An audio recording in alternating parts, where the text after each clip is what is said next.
Hey everyone, yesterday in my LegalMinds Mastermind, we talked about failure. What is it? How can you avoid it? How can you overcome with it? How can you deal with the reality of failure? And we actually crowdsourced from a lot of successful people in the mastermind how they deal with this challenge on a daily basis and what tips do they have for other people in the community to help us deal with failure, right? And awesome conversation. I shared a couple of things that worked really well for me and continue to work today really well for me, and I'd like to share them with you. The first thing is I remember the year before I graduated from law school, 1985, I was given a book by Napoleon Hill, Think and Grow Rich. And the book changed my life. The reason the book changed my life is it gave me permission to push myself, to come up with new ideas, but specifically to take action on those ideas.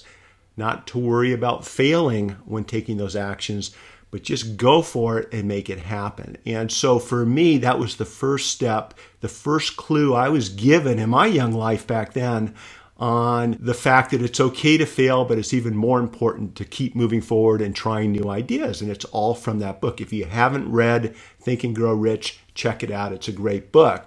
The next thing I picked up, and I don't have it here in front of me, but I showed the group, I showed the mastermind when I was doing a lot of motocross racing back in the day. It's about an hour and 10 minutes from the house to the tracks in Elsinore.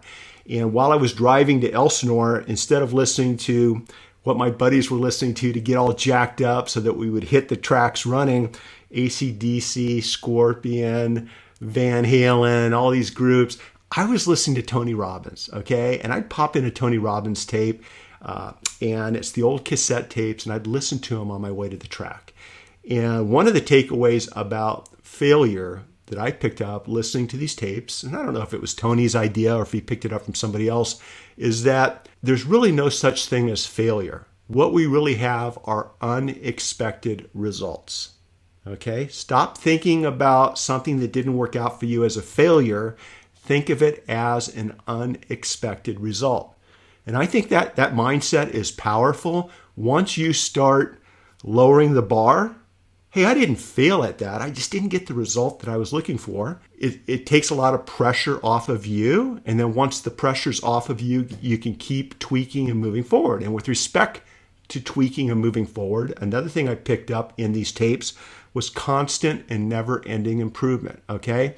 If you try to do something and it doesn't work out the way you want, take a step back and think to yourself, what can I change? What can I modify? What can I do just a little bit different to get to that end result that I'm looking for? And then put it into action. Take a step and see what your results are and keep using constant and never-ending improvement and incorporating that into your efforts until you get the results that you're looking for. So not using the term failure, using the term unexpected results, constant and never-ending improvement. All of these things really helped me build my firm, start my businesses, and find a lot of success both personally and professionally. Now, having said that, I've probably experienced more unexpected results than most of you. It's because I keep putting myself out there. And if something doesn't work out the way I want it to, it's really not a big deal. I don't really care what other people think. And once you get that mindset and you keep moving forward, things start to happen. Good things start to happen. Now, Lisa and I have kids, and they're both now, AJ's 25, just graduated from law school. Our son's 19. He's in his second year at USC in the Marshall School of Business. And one of the things that we've always tried to instill in them is that when something didn't work out for them, whether it was in school, whether it was in sports, whatever it is they're doing, if something didn't work out, they looked at it as a failure. I talked to them as it actually being a unexpected result, and they just roll their eyes. But as they got a little bit older, what Lisa and I would then ask them is a couple of things. What good can come out of this experience? Tell me something good that you've just learned from this experience.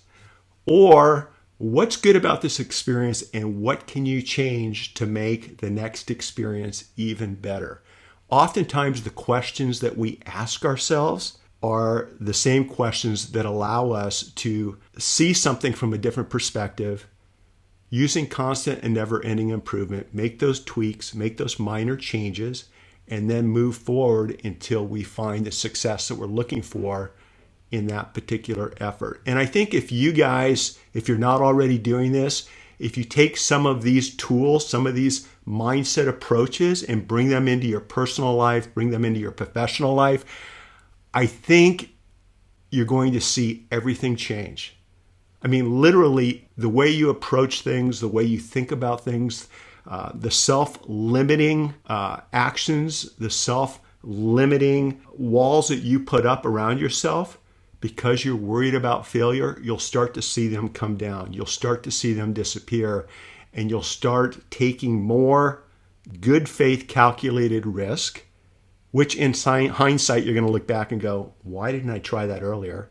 But you're going to understand that if something doesn't work out the way you want it to, it's not because it's a failure. It's simply an unexpected or unintended result that you can tweak, you can improve upon, and using some of the things that we talked about, you can eventually find success. One other thing we talked about yesterday that I think is pretty important is almost everyone, when you boil it down to what the foundation is of their success, it's something that I learned in law school. And I probably should have learned it well before law school, but it kind of shows you who I was hanging out with. But I remember my contracts professor talking about the 6 P's to success, the 6 P's to success. I'm like, what are the 6 P's to success? And it's this: prior preparation prevents piss poor performance.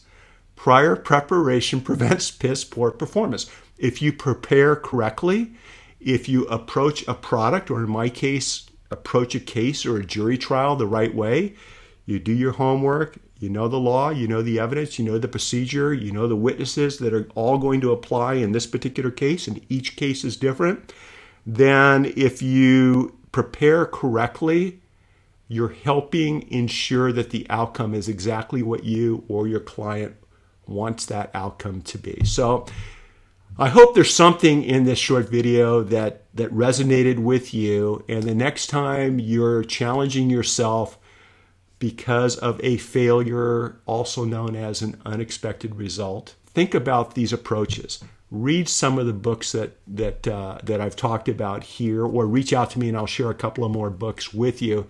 And I think what you'll find at the end of the day is that you'll find life more enjoyable, more exciting, and you will strategically push yourself to that next level so you can achieve results that you've never thought before you'd be achieving.